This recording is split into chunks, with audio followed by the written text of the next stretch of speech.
My name is Blake. I built a Lego Star Wars MOC. So this is a Bacta farm on Thyfera.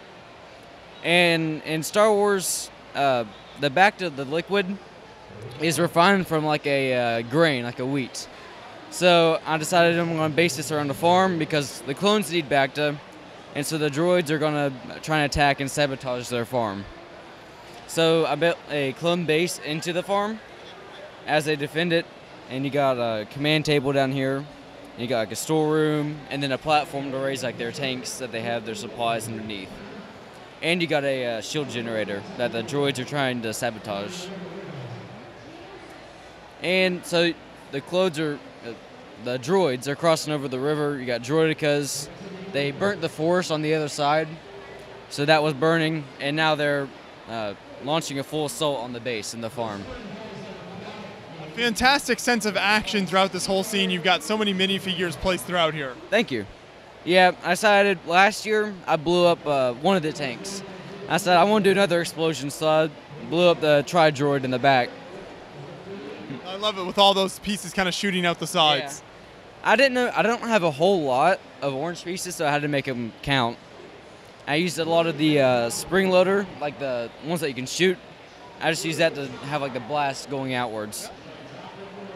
What are these minifigures in the air over there? Those are the jet troopers. So they're coming from the base to attack.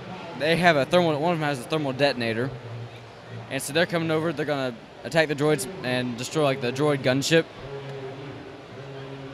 So tell us about kind of the structure of the build here, because you've got this great tiered kind of farm system. So how did that come together? Originally, I'd built that platform back there, and so I had that height to work with. So I had to base the height of each wall that would lead up to about the same height as that section right there.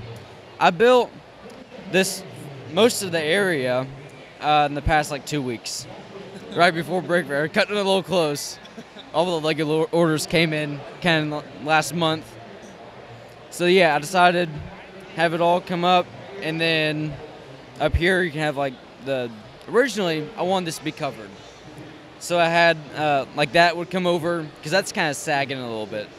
So originally there was going to be an overhang. It was going to support it. I was going to have like the shield generator.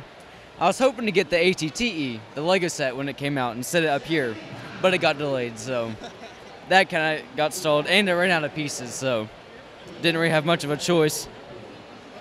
It still looks really great, and you incorporated some really nice lighting in here. I didn't do anything like the other places they have like the special kits and stuff. I just got like an LED light strip for $10 off Amazon. Kind of ran it under the grill right there and in the table.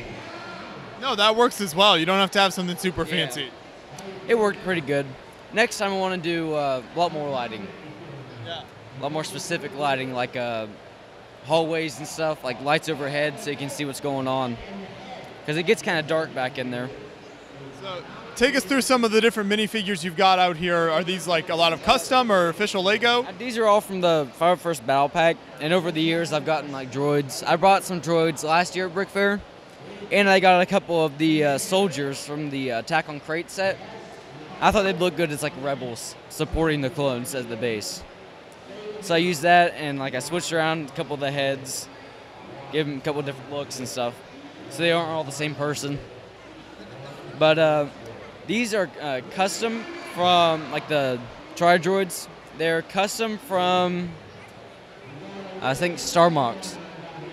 Star MOCs on YouTube, including that the Bark Speeder, and they're really nice. They're not real big, so they're not really piece intensive, so I could kind of cobble them together from what I had at my house.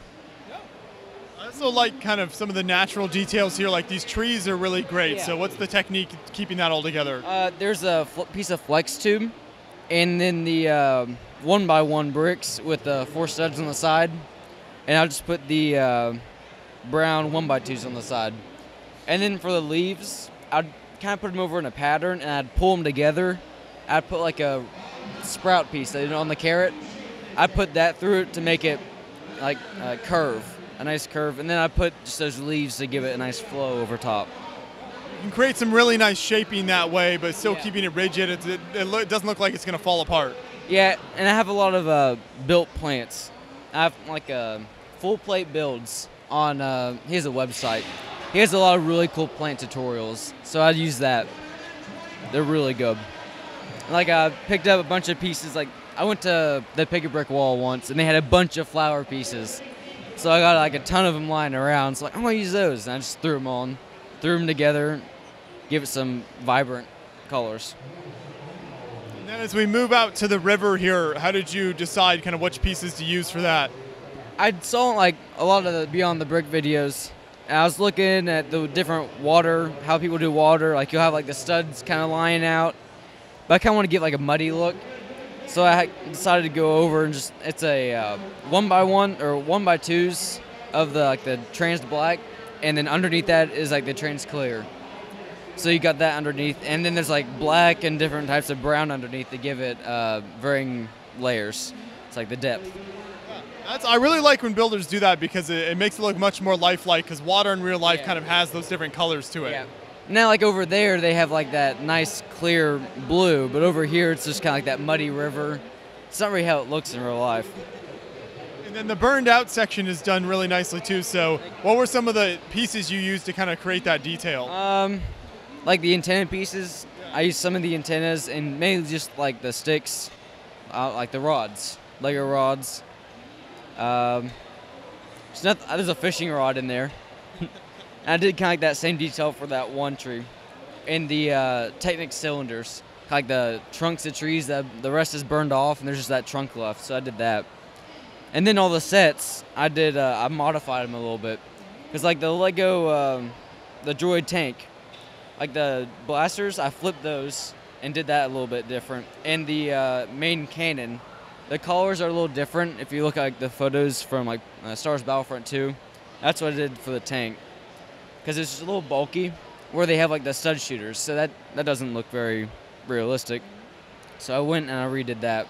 Same for like the droid gunship. On the underside,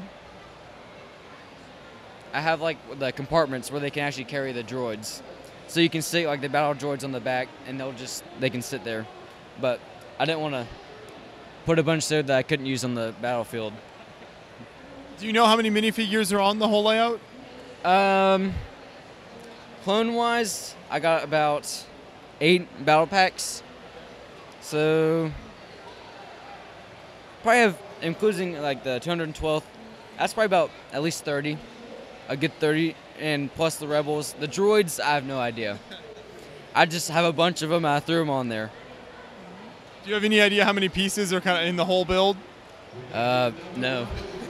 No, not at all. I did a bunch of separate orders from the Lego Pick a Brick online, and so I have a bunch of the 2x4s and then different pieces, and it just kind of comes together.